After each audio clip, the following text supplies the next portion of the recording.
Welcome to this week's episode of the Exchange Zone podcast, the bridge between sports and life, where we talk to former collegiate, world-class, and professional athletes about the lessons they learned competing that they use in their life right now.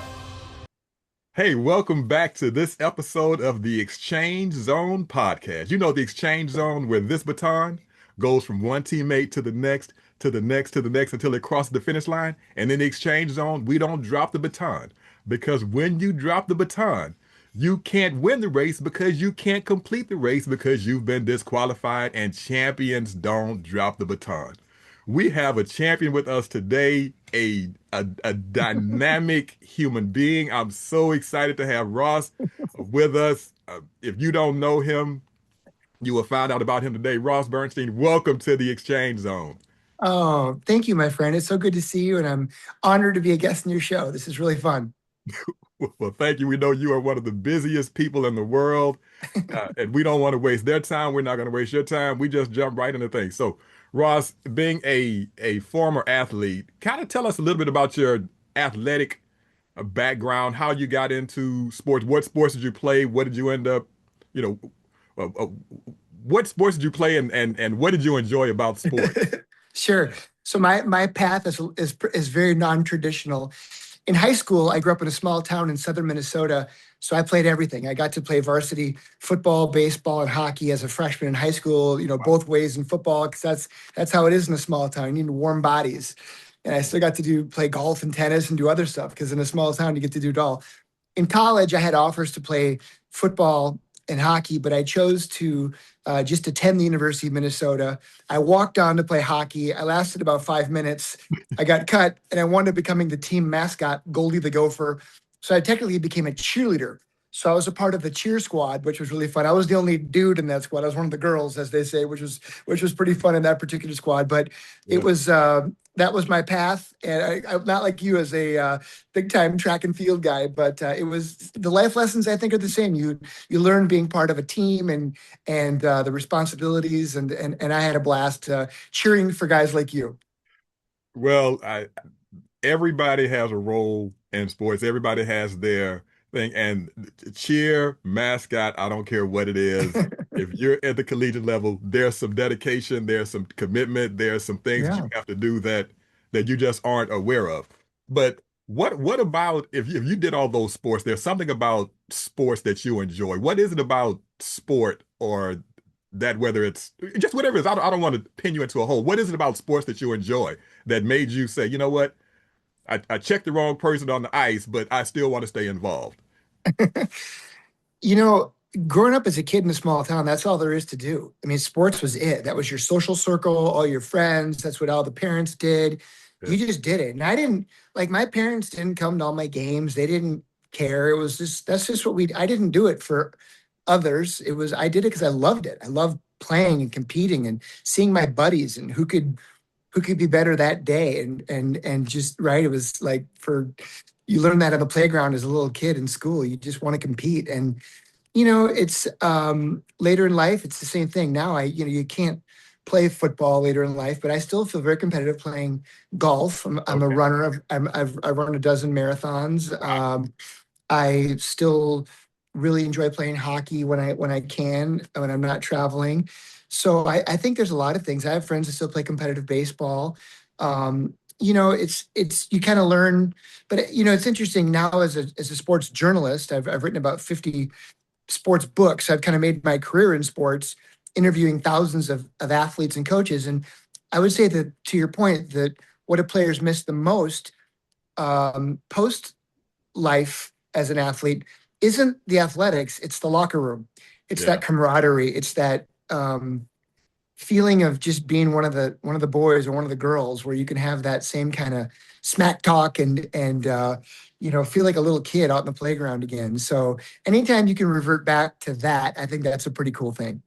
Yeah, that is. And I want to talk about the relationships and the camaraderie and the teamwork in a second, but I want to get to this idea of competition.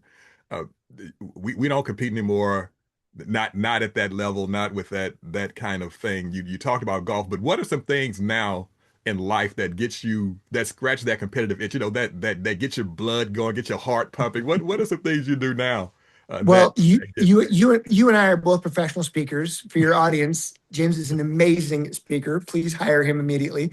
Thank you. Um, we compete every day. I Yeah. mean, I book 100 gigs a year, and for everyone I book, I probably lose five, right? Like if you're Yeah. not competitive, if you're dealing with a job interview every day, and someone says, "Hey, you're hired. We love you. You're perfect." There's at least five others going, "You suck. We hate you. We Yeah. pick someone way better, prettier, smarter than you. So Right. deal with Yeah. it." And it's Yeah. hard because you're competing every day to win gigs and to just it's. I think competition's so good, and a lot of the companies that I work with and I know you work with feel the same way. I keynoted a big medical device sales conference a couple years ago down in Florida, and there are about 1,000 people in my audience, and I was Yeah. surprised to learn. And these are top producers. Good medical device sales professional can easily make a seven-figure salary Right. working with doctors and building relationships, doing what they do. But I'll tell you what, 95% of my audience that day were former Division One or professional athletes. And I'm not talking about professional football and basketball players. I'm talking about women's volleyball players, Yeah. golfers, swimmers, Yeah. crew, track and field, cross Yeah. country, soccer. Yeah. They want people who are competitive. They want to win. They gamify everything. Every day there's a spiff, there's a little competition. Who's going to win this? Who's going to win that? Who's going to get the gift card? Every day they want them to compete. These people are coachable. They're great listeners. They can take feedback. They can scream and yell at them, and they understand. They want to Right. win. And if you're not in that top echelon, you're not going to be around. So certain companies culturally feed on that, and they embrace that. Yeah. So I think it's interesting to see if the C-suite, if they're athletes or former athletes, typically they want people that understand that mentality. And look, it's not going to work for everyone, but in Right. this company's instance, very, very successful model. That's brilliant. That's part of the reason why we kind of started this podcast. As former athletes, there are things we learned. And I don't know if we learned or they were innate or born or taught or whatever, but that we just kind of took for granted and we use in life whether we realize it or not. And so that's kind of where the gist of this. So that's why you said that, and that's so true. But when you think about this idea of team, you talk about the camaraderie in the locker room and teamwork. What are some things that made a great team then, and how does that translate? What do great teams look like to you now? Yeah, it's interesting. It's changed, right? You and I are getting older, and back in the day, it was a lot more about culture and chemistry, and now it's a lot about NIL money, transfer portal. It helps if you're Indiana and you got a Mark Cuban funneling millions through the back door, right? That solves a lot of problems. But when you got a new team every year, you don't have that same camaraderie. So I think the old school teams, when you and I wrote this really cool series of books. Um, but as a speaker, my program is called the Champions Code, and it's based on these two series of books. And the Champions portion of the Champions Code it was a series of books I wrote where I interviewed about 1,000 professional athletes and coaches who were all members of championship teams. And so that was the criteria. You had to be. So one of the books was called Raising Stanley, and on the cover is Sidney Crosby hoisting the Stanley Cup. One's Yeah. Raising Lombardi, and there's Yeah. Drew Brees hoisting the Lombardi Trophy, Yeah. and there's Derek Jeter hoisting the Commissioner's Trophy in baseball. So it's what did it take for that team? What was unique about the 85 Bears, the Yeah. 91 Twins? Tell me about the adversity, the culture, the chemistry. Like, what did they go through? And I was looking for the trends, the metrics, the patterns, like Jim Collins did in his iconic book, Good to Great. I want to know Right. why. Right. And you would see, it was, we we went through this adversity. There was a death. There was usually a defining moment, right, where something happens to someone or their kid, and that teams go one or two directions. Some teams crumble. They just fold up. They can't handle the pressure. And other teams, you see it, like they rally, Yeah. right? And that's the hallmark of a great team, that like something big happens. Like, you know what? This is a team of destiny, Yeah. right? we see it when teams get momentum. They get hot. You're right. And it goes like this or it goes like this. They go, you get hot, you get cold. So, that was really interesting learning, going all the way back to the 50s. And you'd start to see that. But it's really changed now.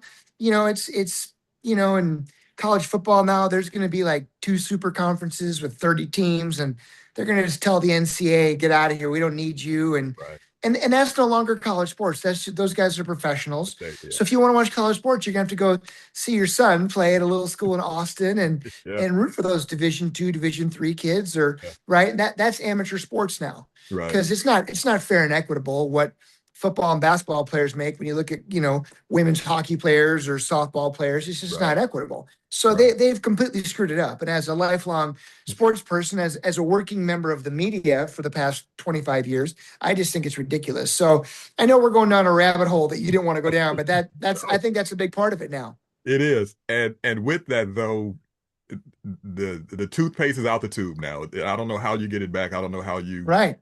rallied it. It's a mess. I was talking to one of my former athletic directors recently, and he was like, if you would have come along today, we wouldn't be able to afford to keep you, kind of thing. I'm like, what? I mean, that's just insane. But it takes such great leaders. I mean, you can't, you used to be able to get a kid 17, 18 years old and groom them. And, Right. in 2, 3 years, they understood the system. Now, it's, if they want to play now, the boosters want them to play now because they're paying money. So what is it about leadership that you think it takes to galvanize a team, to establish trust? What is it that you think, in these teams, or that you've learned in your series? What is Well, it I about think there's trust? I think there's two specific kinds of leadership that I think really apply to your really good question. It's very provocative. First, I would say there's on-field leadership, which Okay. is your veterans, your A Yeah. players. Yeah. In baseball, we call those clubhouse guys. Yeah. And then I think you've got the coaches, but let's start with the clubhouse guys. So I'm a big baseball guy, and I know your kid. You tell me this morning you're so excited to get the start in center field, Yeah. and I know it's what a proud moment, proud papa moment. Excited for you. Want an update? Hope he goes 4 for 4. And but I can tell you, I'm a Minnesota boy. Um, my college career was bookended by 2 World Series in '87 and '91. Okay. And it was magical. It was our only 2 championships. Were pretty pathetic otherwise, but the '87 Twins came together, and at the trade deadline, they traded for a veteran, Don Baylor. Okay. Okay, and then in '91 they brought in Chili Davis. If you're an old school baseball guy, these are guys 35 to 40. This would be like the Jim Tomeys of the world, Yeah. little Yeah. modern, right? Right. These guys, their contract's not measured by home runs and RBI. These guys, it's their job to make sure that they keep the peace. Their job's to make sure little problems don't turn into big problems. Their Right. job's to make sure that the coaches and managers understand what's going on in the back of the team bus, Yeah. the back of the team plane, and Right. the hotel room after curfew. Right. When guys don't like each other, when there's problems, when they fester, and Right. because they never hear about that stuff. They're Right. dealing, in baseball, it's 162 game season, preseason, postseason, it's road trips, you got drama. I mean, you got Yeah. blacks, whites, Right. Jews, Muslims, Right. Latinos, Dominicans, Right. Mexicans, Puerto Right. Ricans. It's crazy. So you need your veterans. And I think in business, it's the same way. You got to lean on those supervisors, those leaders Right. to coach up your B and C players and make Right. sure, I always say Harmon Killebrew was my clubhouse guy. He was an old guy in Minnesota, and he didn't wear the C in his jersey as the captain, but he was the captain in practice. Yes. He was captain on road trips, Yeah. making sure Yeah. guys got in before Yeah. curfew and didn't do something stupid. And you need those guys today not saying stupid stuff on social media, right? Not doing dumb things, not saying Right. things that are going to get your team in trouble and cause those distractions. So that's that. First of all, good leaders find those people and put them in positions, and they're the ones that aren't afraid to call out their teammates, because you know that if a teammate calls you out in practice, and they're the ones that are willing to punch you in the mouth in practice and say you need to work harder. Right. That's totally different than the coach Right. or the athletic director saying something. Right. But you got to have a great coach to recognize that and be the good cop, bad cop. Right. But then you need great leadership as a coach, and you got to find the right people. And that's what training camp's about. Right. And when teams go to these little small towns in the summer, middle of nowhere, and there's no spouses, no kids, that's where culture and chemistry are created. They want to see who hangs out. In hockey, that's where the lines are formed. You guys are buddies. We're going to put you together. You guys like each other. Yeah. You're gonna enjoy assists because you're going to be helping each other out, right? You're not selfish. You're going to fight for each other. Literally, you're going to buy beers for each other. Yeah. And that's what builds and that's long-term. Great teams, they have that chemistry, and great leaders. Look, the smart ones, they get the hell out of the way. Right. Right. So Right. Right. you like to take a lot of credit for it. There's a lot of X's and O's, and I get it. But really great leaders, man, it's about connecting. And I'll tell you, as a big baseball guy, we went through a big thing. You know, we had like an old school manager here for years, Ron Gardenhire. Gardy, he'd been there forever. Old school, be here at 8 in the morning, Hmm. BP's at 8. If you're late, you're punished, right? Yeah. And then we brought in Rocco Baldelli. And this guy speaks millennial. He's a young guy. Yeah. First thing he did in the dugout of the stadium, they had this old shitty like bathroom, little dressing room thing full of old batting cages. Yeah. He cleared it out and put a little bedroom in there. Had it renovated. And he said, "Listen, man, what time would batting practice work best for you? 2 o'clock? Let's do it." He goes, "If you need a nap, get in there and take a nap." Yeah. That's what young people wanted, right? Right. So you can't just be old school and say we're old Right. school. You got to be Right. able to adapt. Look, if you want to be old school, that's great, but surround yourself with old school type players who can take it. And if you Yeah. have the ability to be the GM, you can acquire your own team. You can make that happen. But if you're just dealing with talent that's given to you, right? If you can recruit them and say this is my team, Yeah. that works. But if you're just a lot of people, if you're a boss, you go, "Here's my team." You Yeah. can't pick and choose who the GM chooses, who the Right. HR chooses. Yeah. So it's harder. So I think that's a lot, but there's two kinds of leadership that I think are very different as you reflect.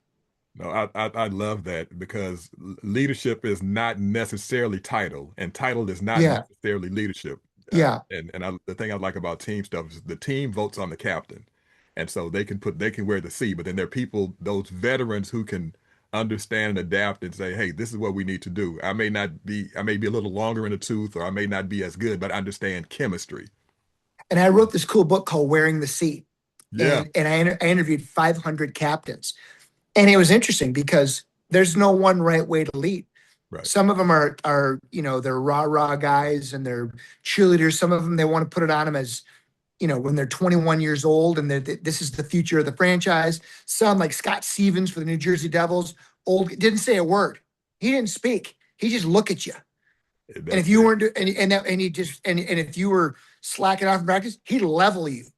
One of his team, right? And then someone messes with you in a game, he dropped the mitts and beat the crap out of that guy for you. And it's just, I love those stories. And it's like, there's no one way to be a great leader. It's just, and then a good friend of mine, Natalie Darwitz, she was the captain of one of the U.S. Olympic women's hockey teams. Uh-huh. And I was fascinated. I remember talking to her and she was telling me about her experience, winning gold medal. And she said it was the most difficult leadership position ever because every single person in the room was the captain of their team. Ooh, wow. So she's a captain of Of captains. captain. Wow. You don't think about that. Right. How do you lead, right? Yeah. Everyone's got their own opinion. Right. They all want to be the captain. Yes. So it's a fascinating that. And look, just like you're the captain of your high school team, and then you get to that next level. Right. Guess what? There's a whole bunch of people way better and Yeah. way faster than you. Right. Then you get on that next level, and you get to Right. start to get the Olympics, and it's like, holy cow! Right. So it's just like the cream rises to the top. But I think for leadership, you got to be able to either be so good like Bill Belichick, where you're just like, this is how I do it, take it or take it. If you don't like it here, get out. Or you got to be able to adapt.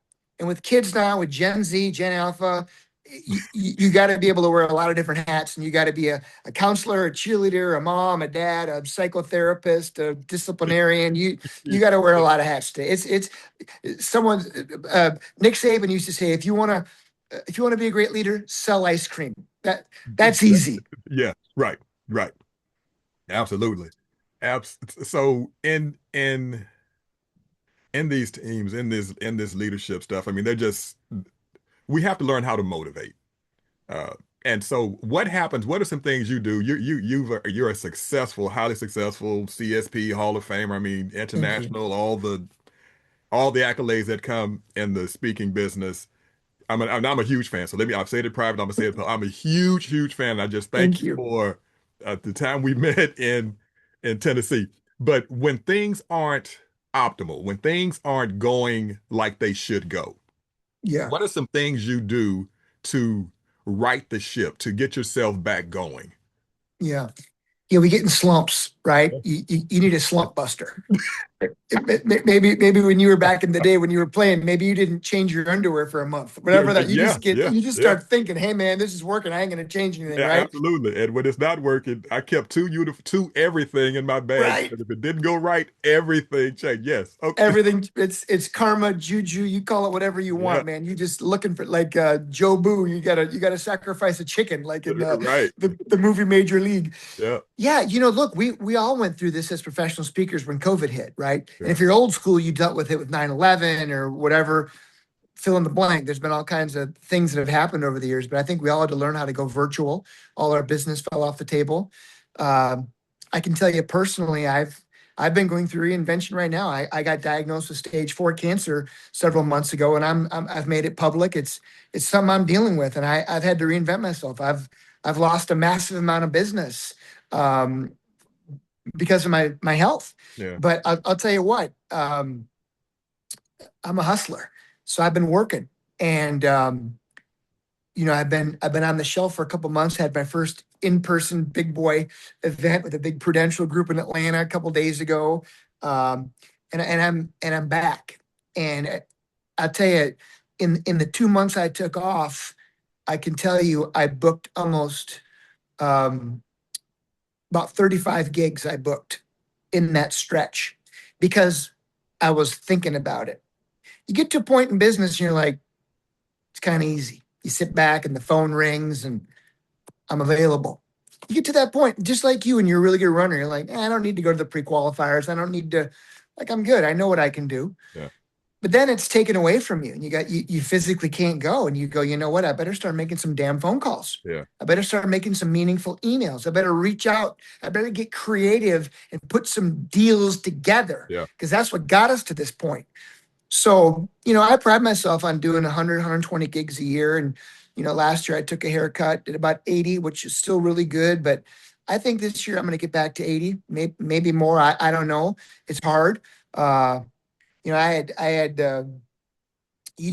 know what? You got to reinvent yourself. Reinvent. And Okay. I just think that that's the key. No matter how good you are, no matter how great you were, no one cares. It's all about tomorrow. You got to just keep, you got to, I made sure, man, at that gig, I was at the client dinner. I was there 6 hours early, getting that meeting planner, coffee and breakfast, unloading boxes, just being easy, Yeah. being great, Yeah. making that LinkedIn post, doing all the stuff, sticking around, Yeah. right? Being at Yeah. that client dinner, meeting people.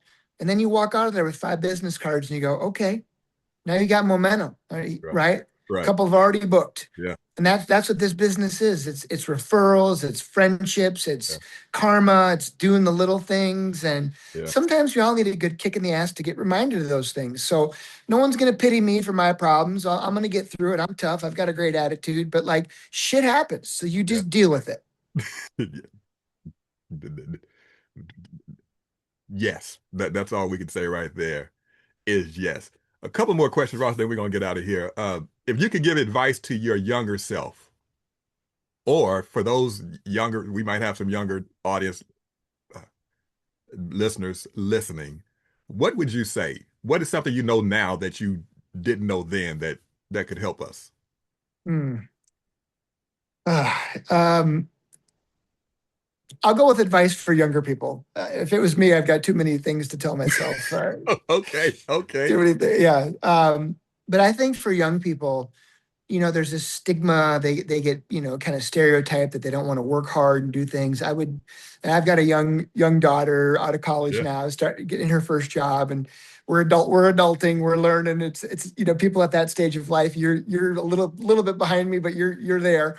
And I would just say for your younger listeners, be a hustler, be the first one in, be old school, be the last one out, Yeah. answer your phone, be on LinkedIn, not TikTok, Yeah. build relationships, Yeah. learn how to write a handwritten letter cursively. These are old school things, but if you want to get ahead, the Yeah. people that you're going to have to impress are guys like you and I. Right. And we're not on TikTok and Instagram doing that stuff. So you can still do your thing, but you need to do other things. And being on time is 5 minutes early. Right. Don't ever be late. Right. it's not rocket science. It's basic shit, right? Yeah. So I think I learned that early on. That's what you learn from sports. If you're not on time, the whole you don't run laps, the whole team run laps. Everybody suffers. Yeah. And when you let people down like that, it's a big deal, right? You Yeah. you learn that lesson once. So I would just say, maybe be a little bit more old school. Love it. Love it. Yeah. Handwritten notes. I tell kids I talk to, if you want to separate yourself, write the coach who you just talked to or where you want to go. Write him a note. Not Yeah, email, not a text. Send him a note. yeah, Put a stamp on a freaking card and send it yeah. to him. Anyway, And yeah. use social media for good, not evil. Be a Yeah. cheerleader for others. Yeah. Stop bragging about yourselves Yeah. and go on someone else's site and go, hey, I'm really proud of you. Yeah. What a great moment for you. This is Yeah. really nice. Yeah. Right. And don't monetize it. Don't expect anything in return and just give abundantly. Right. Give referrals to people, help people. If they like you, it'll come back. Don't ask for something in return. And Yeah. you're going to just go so far in life. And I'm feeling that now, going through my cancer journey. So many people like you have reached out, my friends, and helped me. They're concerned about me. And I Yeah. feel like I put a lot of good karma into the world. Yeah. And I feel like it's coming back in so many ways I couldn't have even imagined. So I feel very grateful, very, very blessed. Well, we will continue to pray for you, with you, Thank you. supporting you, rooting for you, all that. Yeah. Glad to have you back. Uh, if somebody had to spend a day with you, what would they be shocked by? Oh man. Oh, I don't even know where to go with this, James. I'm looking at my wife. She's laughing at me right now. You don't want to know. I just people. People are always fascinated because I'm a one man band. I do everything myself. My wife and I travel together, but Yeah. we work together. But she does different things. Yeah. Nothing in the business, but planning travel and things like that with our Yeah. daughter or whatever. But I just need to do it. I need to book all my own travel, and I'm always booking, unbooking, rebooking. I book all my own gigs. All the contracts. And I don't have any assist. I've never had any employees, and I run a pretty big business. And people are always saying, you need an assistant. You could outsource this. You could hire a travel company, and you could have. And I'm like, I don't want to do that. But think That, how much time you'd save. And I said, yeah. But you know what I'd do with that time? I'd probably be watching Gilligan's Island reruns or playing yeah. golf Yeah. or just sitting here doing nothing. Yeah. Just watching CNN and complaining out Just loud or throwing like an stuff at old man, get off my yard, you yeah. kid. So, but That you would and be I, shocking. Though. I think people need to understand if you do 180, whatever gigs, and you do no, everything by yourself, 120. I do everything 120, by myself. Yeah. that is in that's crazy good. Crazy good. You're a unicorn in this business. One last question, then Ross, we're gonna let you go. What is a quote or a mantra that you live by? It's an oldie but a goodie, but I think it's work hard, play hard.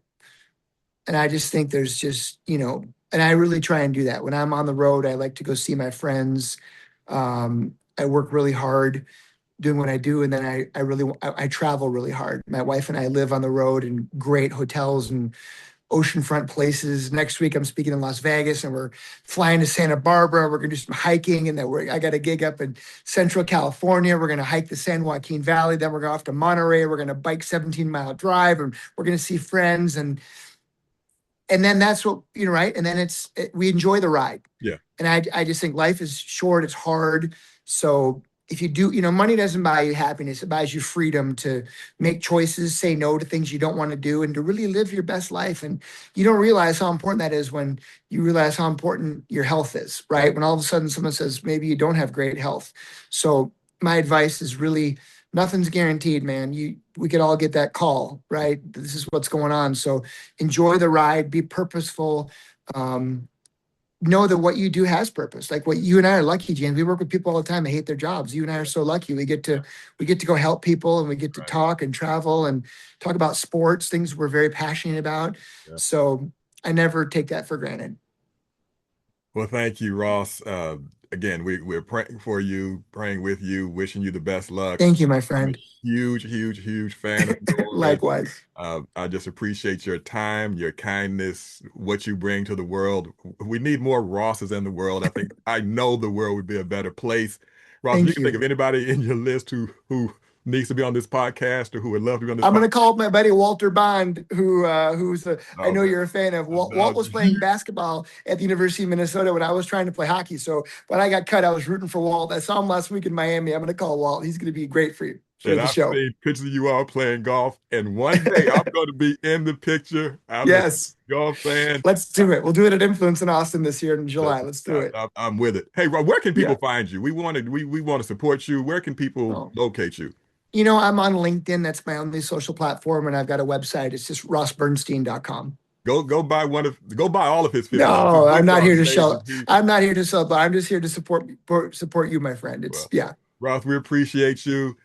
Thank you for tuning into the Exchange Zone. Remember, champions don't drop the baton. Ross, stay safe out there. We enjoyed you. Appreciate you, buddy. Take care.